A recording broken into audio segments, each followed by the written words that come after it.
Okay, it is Tuesday, April 7th. We're going to talk a little bit about volume. We're going to talk a little bit about Cavalier's principle. So let's get to it. So we talked a little bit about volume. Volume is the space that a 3D object takes up. So what I have right here is I have a cylinder.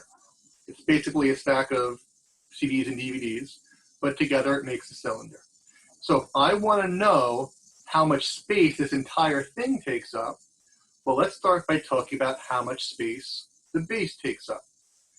The amount of space that something takes up in 2 dimensions is called area. So wouldn't the amount of space this entire thing takes up be this area plus this area plus this area all the way down? It would be the area of the base times how many CDs there are. That's why we say that volume is the area of the base times the height. The amount of space a 3-dimensional shape takes up is the area of the base of the shape times how high it is, times how many DVDs there are. So that's why volume equals area of the base times the height.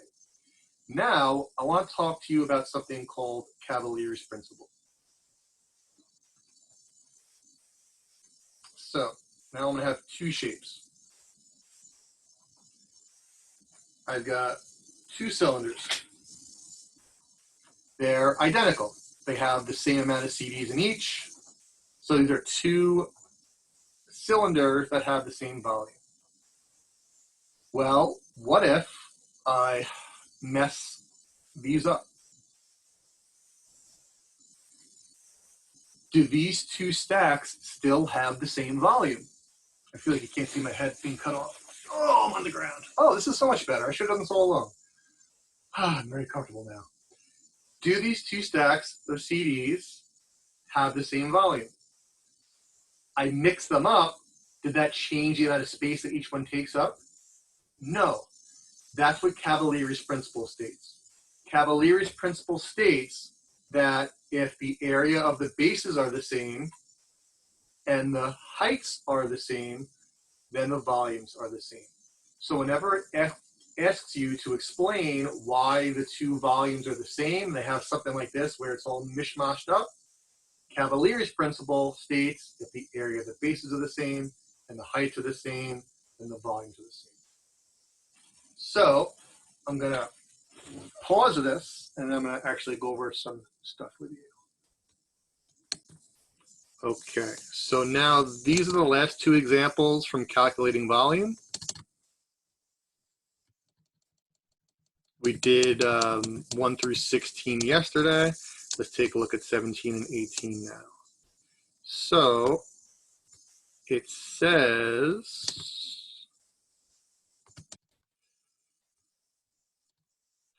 the diagram below shows 2 figures. Figure A is a right triangular prism, and figure B is an oblique triangular prism.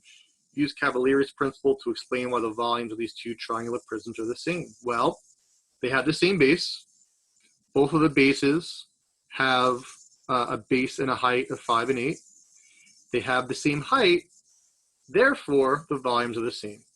So basically, whenever it says to use Cavalier's principle, if the area of the bases are the same and the heights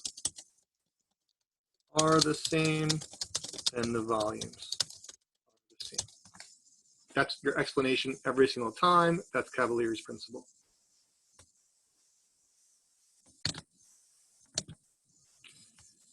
Sue believes the 2 cylinders shown in the diagram below have equal volumes. Is Sue correct? Well, are the bases the same?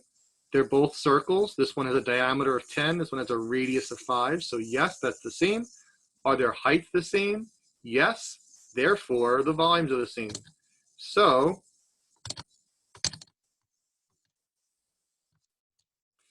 Sue believes that they have equal volumes. Yes. Cavalier's principle states that if the area of the bases are the same and the heights are the same, and the volumes. It's always the same answer. They've asked in the regions twice. It was 2 times in a row. It was a couple of years ago. I feel like it's coming.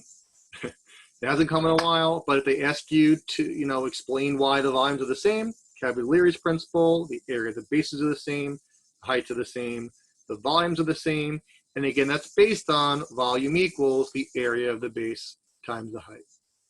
So we're done with this sheet. I'm going to stop this video, and then I'm going to make a new one for the calculating volume practice.